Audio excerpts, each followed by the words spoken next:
সরকারি চাকুরিজীবীদের জন্য প্রতীক্ষার প্রহর শেষ। আসছে এক বিশাল বড় সুখবর। দীর্ঘ জল্পনা কল্পনার অবসান ঘটিয়ে অবশেষে জমা হতে যাচ্ছে জাতীয় বেতন কমিশনের চূড়ান্ত প্রতিবেদন। যা শোনা যাচ্ছে তা শুনলে আপনার চোখ কপালে উঠবে। মূল বেতন এক লাফে হচ্ছে দ্বিগুণ। হ্যাঁ, আপনি ঠিকই শুনেছেন। ১০০% বেতন বৃদ্ধির সুপারিশ নিয়ে হাজির হচ্ছে পে কমিশন। পে কমিশনের সুপারিশ অনুযায়ী সরকারি চাকরিতে ২০টি গ্রেডই বহাল থাকছে।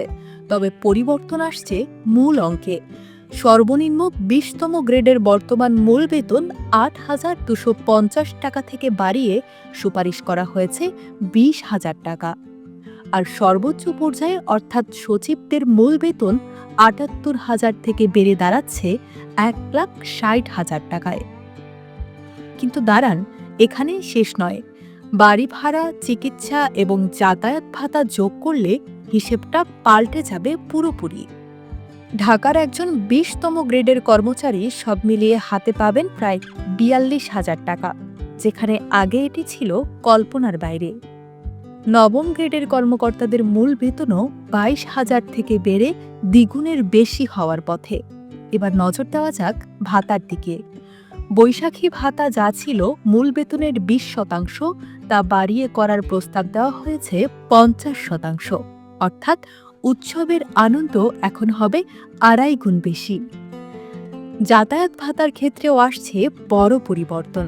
আগে শুধুমাত্র ১১তম থেকে ২০তম গ্রেডের কর্মচারীরা এই সুবিধা পেতেন, কিন্তু নতুন সুপারিশে ১০তম গ্রেডকেও এর আওতায় আনা হচ্ছে।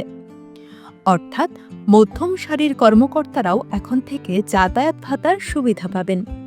এর ফলে মাঠ পর্যায়ের কর্মকর্তাদের কাজের গতি আরও বাড়বে বলে আশা করা হচ্ছে। যারা কর্মজীবন শেষ করে অবসরে আছেন তাদের জন্য এবারের প্রতিবেদনটি যেন মেঘ না চাইতেই জল। পেনশনভোগীদের পেনশনের হার বাড়ছে অবিশ্বাস্যভাবে। যারা মাসে ২০,০০০ টাকার কম পেনশন পান তাদের পেনশন বাড়ছে ১০০%। এই হিসেবে তাদের টাকা সরাসরি দ্বিগুণ হচ্ছে। যারা ২০ থেকে ৪০,০০০ টাকা পান তাদের পেনশন বাড়ছে ৭৫%, আর ৪০,০০০-এর ওপরে থাকা পেনশনভোগীদের ক্ষেত্রে বাড়ছে ৫৫%।